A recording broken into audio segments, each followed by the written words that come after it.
नमस्कार।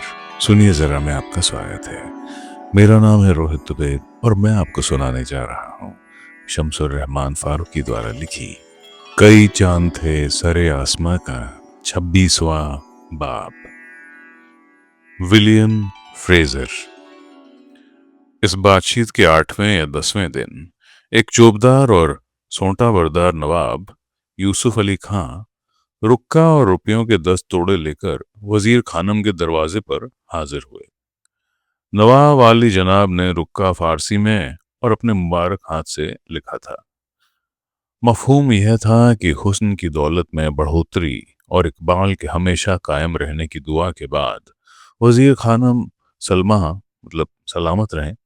मुलाहिजा फरमाएं कि अगले जुमेरात की शाम को मगरिब की नमाज के बाद नवाब विलियम फ्रेजर साहब रेजिडेंट दौलत कंपनी बहादुर दाम जिलहुम व मद्दत फयूज हुम उनका साया कायम रहे और उनकी मेहरबानियां दूर तक फैलें। उनकी ड्योढ़ी आलिया स्थित पहाड़ी दिल्ली के उत्तर पश्चिमी इलाके में कश्मीरी दरवाजे और पहाड़गंज के आगे का पहाड़ी नीम जंगली इलाका जो आजकल रिज कहलाता है, उस जमाने में पहाड़ी कहलाता था। रायसीना की पहाड़ी और दक्षिणी पश्चिम दिल्ली का नीम जंगली पहाड़ी इलाका, जिसे अब शहर के लगभग बीच में समझा जाता है, उस जमाने में शहर से बहुत बाहर था और दिल्ली शहर के वासियों के लिए वह गोया था ही नहीं। खैर, शहर दिल्ली पर एक शेरो शायरी की महफिल रखी गई है। नवाब मिर्जा असदुल्ला खां साहब तखल्लुस गालिब और लकब मिर्जा नौशा अपने ताज़ा कलाम से महफिल को सरफराज फरमाएंगे। हजरत दिल्ली के चुनिंदा रईस और बड़े लोग भी महफिल की रौनक बढ़ाएंगे। अजीज़ा अगर अपने तशरीफ लाने की जहमत फरमाएं तो बड़ी खुशी की बात होगी। वजीर ने नौकरों को इनाम देकर और उन्हीं की जबानी अपना सलाम और मंजूरी कहलाकर फौरन रुखसत तो किया, लेकिन विलियम फ्रेजर का नाम सुनकर उसका दिल धड़क उठा था। दिल्ली में ऐसा कौन था जो विलियम फ्रेजर के नाम से वाकिफ न रहा हो। कुछ ही दिन हुए थे जब मास्टर ब्लैक की जबानी उसने सुना था कि जर्नैल अख्तर लोनी साहब की मौत 1825 के बाद जो कोलब्रुक साहब रेजिडेंट मुकर्रर हुए थे, एडवर्ड कोलब्रुक, वो भ्रष्टाचार में आरोपित होकर निलंबित हैं और विलियम फ्रेजर साहब उनकी जगह रेजिडेंट मुकर्रर हुए हैं। बल्कि मार्टन ब्लैक साहब की उम्मीद भी इसी से जुड़ी थी कि फ्रेजर साहब की तरक्की के बाद उनकी खाली असामी पर मास्टर ब्लैक को बुलाया जा सकता था। लेकिन कदह बशिकस्त व साकी नमाद, मतलब वो प्याला टूट गया और वो साकी भी न रहा। अब भी वो जगह खाली ही थी। फ्रेजर साहब अलबत्ता दिल्ली में राज कर रहे थे। फ्रेजर के बारे में तरह तरह की बातें मशहूर थीं। एक अफवाह यह थी कि वो मुसलमान हो गया है, लेकिन इतना तो यकीन था कि अपने पिछले आला हाकिम अख्तर लोनी साहब की तरह उसने भी हिंदुस्तानी तौर तरीके अपना लिए थे। वो सुअर और गाय न खाता था। हुक्का पान और इत्रों का शौक उसे बहुत था, लेकिन हिंदुस्तानी शराब का शौक उसे कम था। फ्रांसीसी शराब अलबत्ता उसका मन भाता खाजा थी। फारसी फर्राटे से बोलता था और हिंदी शायरी का भी शौक रखता था। इस सब के बावजूद फ्रेजर साहब निहायत जाबिर और जालिम भी मशहूर था। काश्तकारों और जमींदारों से लगान की दर और उसकी वसूली में वह इस कदर सख्ती करता था कि दिल्ली और इर्द गिर्द के गांव वीरान हो गए थे। सुनने में आता था कि उसके उठने बैठने के तरीके बिल्कुल हिंदुस्तानी रईसों जैसे थे। उसके दीवान खाने में फिरंगी तर्ज के सोफे और कोच न थे। कालीन, गावतकियों और गद्दों का इंतजाम था। जनान खाने में वो नंगे पांव दाखिल होता था, लेकिन उसके चाल चलन के और पहलू इतने दिलकश न थे। उसकी 6-7 बीवियां थीं और बहुत से छोकरे उसके माशूक थे। हालांकि दिल्ली में लड़कों से इश्क कोई बहुत अनहोनी चीज न थी, लेकिन सुना गया था कि वो बहुत दराज दस्त भी था और अपने मुलाकातियों से भी जुड़े लोगों पर आंख डालने में उसे तकल्लुफ न था। वजीर खानम के दिल में सनसनी सी उठी। अगर फ्रेजर साहब मुझे, मगर मुझे क्या उनकी नौकर बनकर रहना मंजूर होगा? मार्टन ब्लैक साहब की बात और थी। उनके घर में मेरे सिवा कोई न था, और यहां तौबा! उसे लौंडों और हिजड़ों से हमेशा घिन सी आती थी। उस पर तुर्रा यह है कि पहले से कई कई बीवियां भी हैं। मुझे किसी के दबाव तले रहना मंजूर नहीं, और मैं एक ही घर में, चाहे वो बड़ी सी हवेली क्यों ना हो, दूसरी औरतों के साथ रहना हरगिज गवारा न करूंगी। तो क्या मुझे वहां न जाना चाहिए? मगर क्या जरूरी है कि फ्रेजर साहब का मुझसे कुछ मतलब ही हो? बस यूं ही बुला लिया होगा। नवाब साहब तो कह रहे थे कि कई लोग मुझसे मिलना चाहते हैं। फ्रेजर साहब को क्या पड़ी है जो मुझ पर झूठों ही निगाह करें? उन पर जान छिड़कने वालियां हजार हैं, और सूरत शक्ल में मुझसे बेहतर हो तो कुछ अजब नहीं। मैं आप ही मियाँ शेख चिल्ली बन जाती हूँ, और नवाब साहब को क्या मुंह दिखाऊंगी? उनको तो कहला दिया है कि कनीज जरूर हाजिर होगी, और ये 1,000 रुपए जो उन्होंने भिजवाए हैं, इस कदर दरियादिली का जवाब क्या मैं बेवकूफों जैसी उपेक्षा से दूंगी? लेकिन फ्रेजर साहब अगर कुछ इशारा कर ही बैठे तो जवाब क्या दूंगी? जवाब, जवाब कुछ भी नहीं। हम लोग जवाब ना दें, यही जवाब है। और अगर वो खफा हो गए तो हो जाए खफा मेरी बला से। ऐसो को तो मैं अपनी जूती पर रखूं हूं, वो मेरा क्या कर लेंगे? नवाब साहब खफा होंगे तो उन्हें मना लूंगी, नहीं तो मंजली बाजी के हाथ में तो बिल्कुल मोम है। उनसे कह दूंगी मुझे किसी मुए मुस्टंडे अंग्रेज के हरम में पड़े सड़ते रहना मंजूर नहीं, भले ही वो फारसी ही बोलता हो। मुझे अपनी जिंदगी का नक्शा यूं तैयार करना है कि ब्लैक साहब के बेवक्त और बेमौत गुजरने के बाद मेरी जिंदगी की बाजी जो रुक कर रह गई है, उसके आगे बढ़ने की राहें पैदा हों और इज्जत भी बनी रहे। वरना मैं क्या कोई मोढ़े वाली हूं कि बात की बात में टकसाल चढ़ जाऊं? वो आंख मूंदी होंगी जो 2 वक्त की रोटी पर आबरू बेच देती हैं। उसने मंजली बेगम के यहां से रथ मंगवाया, 2 सोंटा बरदार किराए पर लिए, और घड़ी दिन रहते पहाड़ी के लिए रवाना हुई। उसे रात की फिक्र थी कि वापसी किस तरह होगी। फिर ख्याल आया कि और भी लोग होंगे। खुद नवाब यूसुफ अली खां साहब बहादुर होंगे, वो मुझे हिफाजत से पहुंचा देंगे। निहायत खूबसूरत ऊंचे कद के चिकने बैल थे, एक बिल्कुल सफेद, एक बिल्कुल काला। उनकी सिंगोटियों पर सोने चांदी के पत्थर चढ़े हुए थे। बदन पर मोती पिरोई हुई भारी रेशमी झूलें, पांव में घुंघरू। रथ बहुत ऊंची सवारी होती थी, जमीन से कोई 3 या 4 बालिश्त ऊंचा, और अंदर इतना चौड़ा और खुला हुआ कि बच्चे और औरतें उसमें कामोबेश सीधे खड़े भी हो सकते थे। निहायत उम्दा, पुरानी, पुख्ता की हुई शीशम या सागौन की लकड़ी की संदूक जैसी यह सवारी 3 तरफ से बिल्कुल बंद और छत पर से खुली होती थी, लेकिन उसकी छत सागौन या साल की मजबूत खपच्चियों पर कायम की जाती, और छत को जरूरत के हिसाब से नमदे या मोटे छप्पर और नामगीर से ढांक कर मौसम के लिए मुनासिब बना दिया जाता था। नवाब यूसुफ अली खां के रथ के पहियों पर पीतल के फूल लगे हुए थे, और आधे पहिए पर मोटा किरमिच का पर्दा कीचड़ और सड़क के पानी वगैरह की छींट को ऊपर आने से रोकने के लिए था। चारों तरफ मखमल के पर्दे खींचे हुए, मुक्केश की झालरें, हवा आने जाने के लिए दोनों तरफ छोटी खिड़कियां जिन पर कमख्वाब के पर्दे लगे थे। अंदर कीमती नरम कालीन का फर्श, उस पर 2 गद्देदार नीची और चौड़ी कुर्सियां थीं।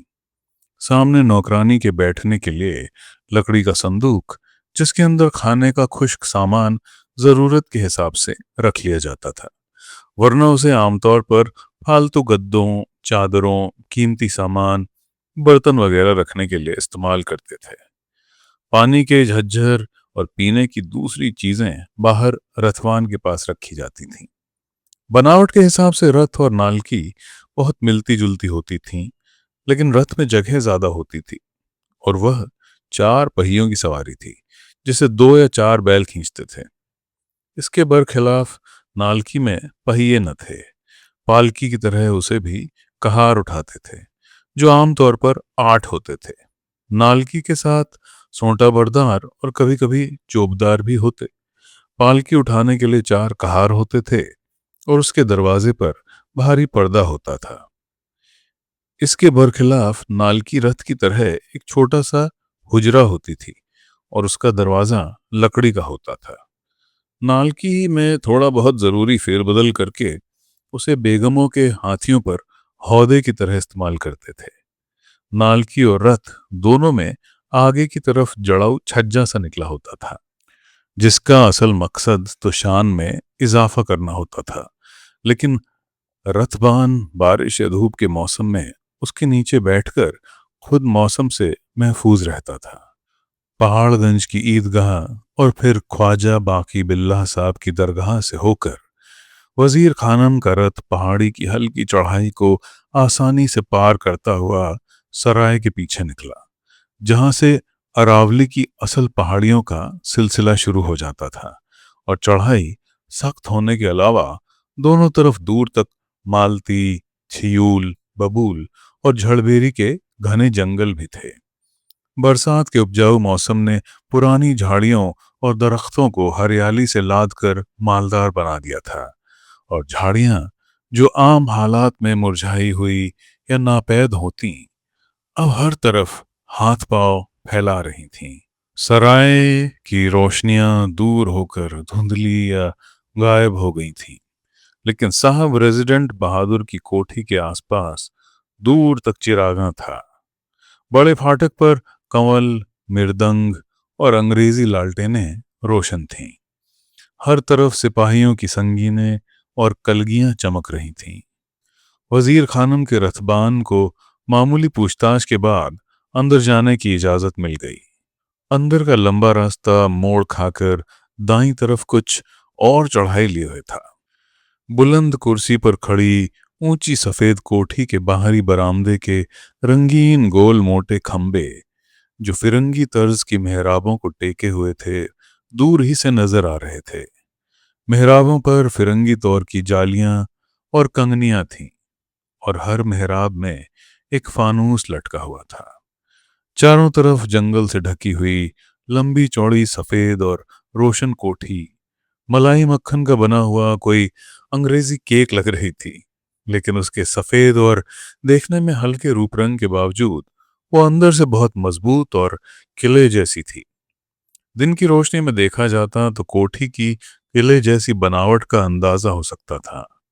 खुद फ्रेजर ने 1819-20 में कोठी की तामीर के बाद अपने बाप को विलायत में लिखा था कि मैंने एक ऊंची पहाड़ी पर एक लंबा चौड़ा सफेद मकान बनाया है, जहां से मुझे शहर दिल्ली का बहुत सारा हिस्सा नजर आता है।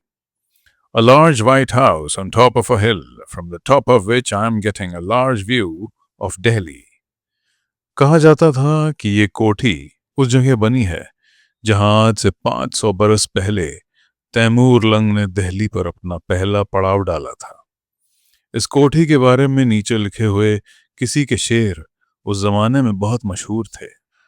गुजर गर किसी का जो होवे इधर, सुहानी सी कोठी वह आवे नजर, सफेद एक इमारत वो देखे बुलंद की है नूर में चांदनी से दो चंद, वो छिटकी हुई चांदनी जा बजा, वो जाड़े की आमद वो ठंडी हवा। कोई 12-14 हाथ चौड़े साफ सुथरे बरामदे के सामने खुली ड्योढ़ी में रथ आकर रुकी। सामने कई सईस घोड़ों को लिए हुए खड़े थे। दूसरी तरफ 2-1 रथ और पालकियां, एक अंग्रेजी तर्ज की गाड़ी जिसे चैरट कहते थे, और एक बंद बग्घी अपने अपने कहारों और गाड़ीबानों की निगरानी में थी। उनके साथ के मुलाजिम नारियल पी रहे थे, लेकिन एक दो के हाथ में बोतलें भी थीं। बरामदा एक बड़े और ऊंचे कमरे पर खुलता था, जिसके तीनों दोहरे दरवाजों पर भारी पर्दे थे, लेकिन कहकहों और दोस्ताना बातचीत की बुलंद आवाजें बाहर तक आ रही थीं। खुली ड्योढ़ी पर तैनात दरबान ने बढ़कर वजीर खानम की रथ का पर्दा उठाया, झुककर उन्हें सलाम किया और बोला, तशरीफ लाएं, बिस्मिल्लाह। वजीर खानम दुपट्टा संभालती हुई उतरी। दूसरे दरबान ने बीच के दरवाजे का पर्दा थोड़ा सा हटाकर बुलंद आवाज में पुकारा, सरकार वजीर खानम साहब तशरीफ लाती हैं। आवाज के साथ ही वजीर खानम ने ड्योढ़ी की सीढ़ी पर कदम रखा। उधर पर्दा हटा और विलियम फ्रेजर, नवाब रेजिडेंट बहादुर, खुद बाहर तशरीफ लाए और दोनों हाथ फैलाकर मुस्कुराते हुए फारसी में बोले, आइए आइए, आपका आना हमारे दिल की खुशी का सबब है। फ्रेजर साहब का लहजा बहुत साफ था, लेकिन अहले जबान जैसा न था, और आवाज में भारीपन और हल्की सी गुर्राहट थी, जैसे कि तमाम फिरंगियों की आवाज में होती है। वजीर खानम ने झुककर तस्लीम अदा की तथा चेहरे पर खुशी या अजीजी का कोई जज्बा या मुस्कुराहट लाए बगैर फारसी में बोली, हुजूर नवाब बड़े साहब बहादुर, आपकी मामूली कनीज और आपके लिए दुआ करने वाली। मेरी आंखें व दिल आपकी राह का फर्श हैं, अंदर तशरीफ ले चलें। विलियम फ्रेजर ने गंभीरता से कहा और हाथ से इशारा करके अंदर की तरफ घूम गया। वजीर खानम की तरफ अब उसकी पीठ थी। वजीर खानम ने महसूस किया कि उसकी टांग में हल्का सा लंगड़ापन था। वजीर ने सुना था कि फ्रेजर साहब कई जंगों में भी शरीक रहे हैं, लेकिन उसे यह खबर न थी कि किसी जंग में वह जख्मी भी हो चुका है। वजीर ने आज उसे पहली बार ही देखा था। उसकी उम्र 50 से कुछ ऊपर रही होगी, लेकिन काठी और सेहत अच्छी होने के सबब वह 45 का लगता था। वजीर को फिर भी वह बहुत उम्र वाला दिखाई दिया।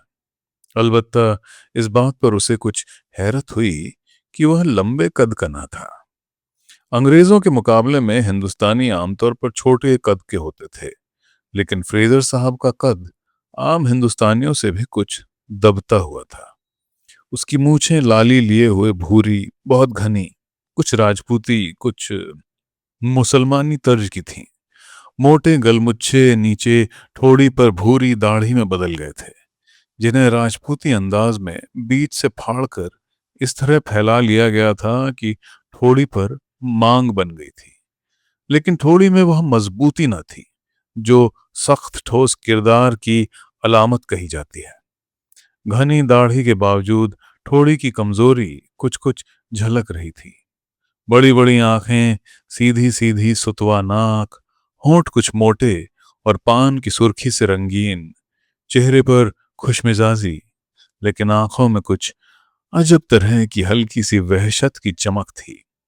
शराब बहुत पीने की वजह से उसका मुंह कुछ सूज आया था, जिस पर मरीजों जैसी सुर्खी गोया अंतर विरोधों के मेल का रंग पेश कर रही थी। विलियम फ्रेजर का लिबास हिंदुस्तानी था। औरंगाबादी हिमरू का एक पाट का तंग पजामा, बदन पर बारीक तंजेब का कुर्ता, उस पर काला मखमली नीमा यानी अंगरखा, जिसकी आस्तीनें नीचे से कटी हुई थीं। उसके ऊपर कुछ अंग्रेजी सी तर्ज की अबा, जिसके तुकमे खुले हुए और आस्तीनें बहुत छोटी थीं।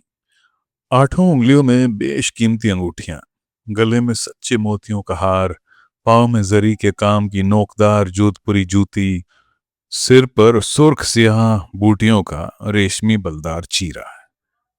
गरज कि विलियम फ्रेजर बिल्कुल दिल्ली का अमीर ज़्यादा लगता था।